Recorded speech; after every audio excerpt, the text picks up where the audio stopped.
क्या बीजेपी के चाणक्य अमित शाह की मैराथन बैठक से महायुति को वो फॉर्मूला मिल गया जिससे महाराष्ट्र में सीट शेयरिंग की तस्वीर साफ हो सकती है? महाराष्ट्र के सीएम शिंदे ने इसका जवाब हां में दिया है, मगर ऐलान कब होगा इस पर सस्पेंस है। माना जा रहा है हैट्रिक लगाने के लिए महाराष्ट्र में अदला बदली का भी एक प्लान सेट किया जा सकता है। वो प्लान क्या होगा, आप इस रिपोर्ट के जरिए देखिए।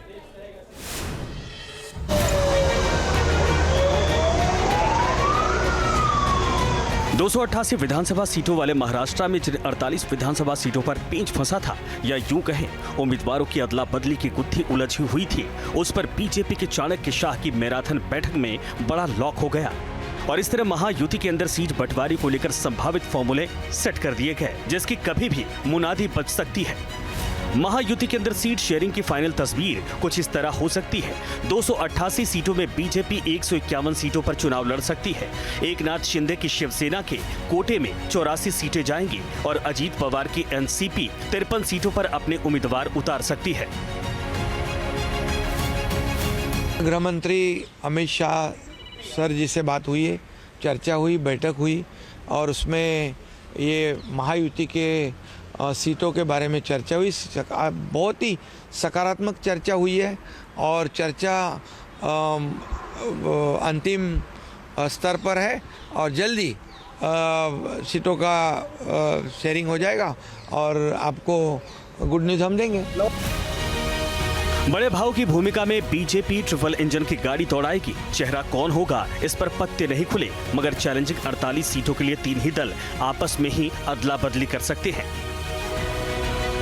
ये फार्मूला 1, 2, 3 को पार्टी ने तैयार किया है। अब जो जानकारी मिली है कि शुक्रवार को देर रात तक गृह मंत्री अमित शाह के घर पर बैठक हुई और 40 से 48 जिन सीटों की अदला बदली होनी है उस पर बातचीत बन गई। यानी अजीत पवार भी संतुष्ट हो गए, एकनाथ शिंदे भी संतुष्ट हो गए और अब मुंबई में भी एक बैठक होने वाली है और तुरंत ही सीटों को चिन्हित करके उम्मीदवार भी पार्टी की तरफ से तय कर दिया जाएगा। यानी चुनावी मैदान में उतरने के पहले बीजेपी पुख्ता रणनीति के साथ महाराष्ट्र की मैदान में उतरना चाहती है। सीट शेयरिंग वाले सस्पेंस पर पर्दा तब उठेगा जब महायुति की लिस्ट सामने आ जाएगी। पहले माना जा रहा था कि नामांकन के आखिरी 4 दिनों में महायुति के तीनों ही दल शनिवार शाम तक लिस्ट जारी कर सकते हैं। हरियाणा में कांटे के मुकाबले में बीजेपी ने जिस तरह हैट्रिक लगाई, उसने कांग्रेस समेत विपक्षी खेमे को चौंका दिया। हालांकि महाराष्ट्र का सीन हरियाणा से थोड़ा अलग है। यहाँ इस बार मेन स्ट्रीम की 6 बड़ी पार्टियों का गठबंधन आमने सामने है। इस बार का विधानसभा चुनाव 5 साल पहले हुए चुनाव से बिल्कुल अलग हो गया है। उद्धव ठाकरे और शरद पवार जैसे मराठा क्षत्रप पहली बार किसी विधानसभा चुनाव में नए नाम और नए निशान के साथ उतरेंगे, जिन्होंने पिछले चुनाव में बड़ा उलटफेर किया था। महाराष्ट्र में 2019 विधानसभा चुनाव में बीजेपी उद्धव की शिवसेना के साथ लड़ी थी। तब बीजेपी को 105 सीटें मिली थी और सबसे ज्यादा 26% वोट मिले थे। तब बीजेपी की सहयोगी शिवसेना को 56 सीटें मिली थी और 16% वोट मिले थे। तीसरे नंबर पर शरद पवार की शिवसेना को 54 सीटें और 17% वोट मिले थे और कांग्रेस चौथे नंबर पर थी, जिसे 44 सीटें और 16% वोट मिले थे। पिछले 5 साल में महाराष्ट्र की राजनीति पूरी तरीके से बदल चुकी है। लोकसभा चुनाव ने भी महायुति की धड़कनें बढ़ाई। ऐसे में महाराष्ट्र का घमासान काफी कांटेदार रहने वाला है।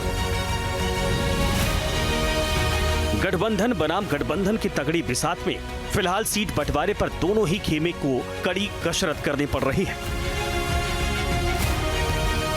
सीटों के बंटवारे का मामला सुलझ गया है। अब सिर्फ अदला बदली तय होते ही बीजेपी की तरफ से उम्मीदवारों के नाम का ऐलान कर दिया जाएगा। वीडियो जर्नलिस्ट सुभाष चंद्र के साथ विकास चंद्र, न्यूज नेशन, दिल्ली।